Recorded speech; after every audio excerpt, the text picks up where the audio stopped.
Pozdravljeni! Pretekla sreda je bila pepelnična sreda. Z njo začenjamo 40-dnevni postni čas, čas priprave na velikonočne praznike. Postni čas je skupaj z adventnim časom milostni čas, kar pomeni, da nam je v tem času Bog še posebej blizu in nam še bolj pomaga, da bi se z vsem srcem obrnili k njemu in ga vzljubili. Kaj je post? Danes mnogi ljudje razumejo post zgolj kot hujšanje.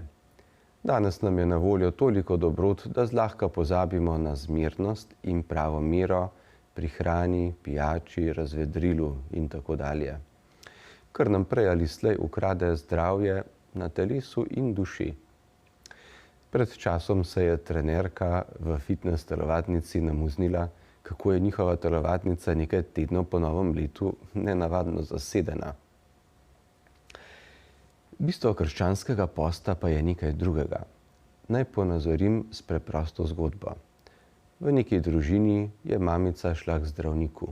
Zdravnik ji je ugotovil težko in smrtno nevarno bolezen.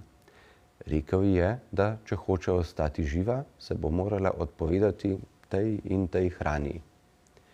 Mamico je to potrlo, saj je bila to ravno hrana, ki jo je imela zelo rada. Ko je vse to povedala možu in otrokom, so bili tudi oni žalostni. Takrat pa je eden od otrok predlagal: kaj pa, če bi tudi mi ne jedli te hrane? Ko bo mami gledala nas, kako jemo, ji bo težko. Vsi so sprejeli predlog. Mami se sicer ni kar pozdravila, je pa čutila močno podporo in ljubezen svojega moža in otrok.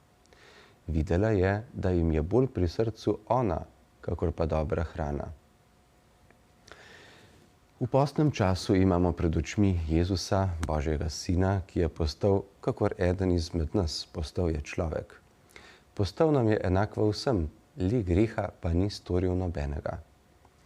V nebesih je čudovit in nadvse veličasten, pa je to nebeško lepoto za nekaj časa skril in bil videti kot čisto navaden človek. Ker njegova ljubezen do nebeškega očeta in do nas ne pozna meje, si je pustil narediti strahovite reči, samo zato, da bi mi spet prejeli možnost, da bi se vrnili v našo pravo domovino, v nebesa, v naročje nebeškega očeta. Ko gledam in premišljujem Jezusa, učlovečenega Božjega Sina, kako osramočen umira na križu, si lahko rečem, kako dragocen sem, kako dragoceni smo v njegovih očeh, da je šel za nas tako daleč. Ko Boga tako občudujem, me srce vpraša, kako pa naj mu jaz pokažem, da ga ljubim in da sem mu za to njegovo žrtev hvaležen?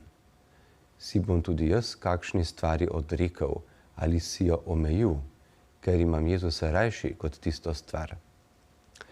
Kaj je tisto, na kar sem zelo navezan? Kaj je tisto, kar mi preprečuje, da bi Jezusu lahko podaril celo svoje srce?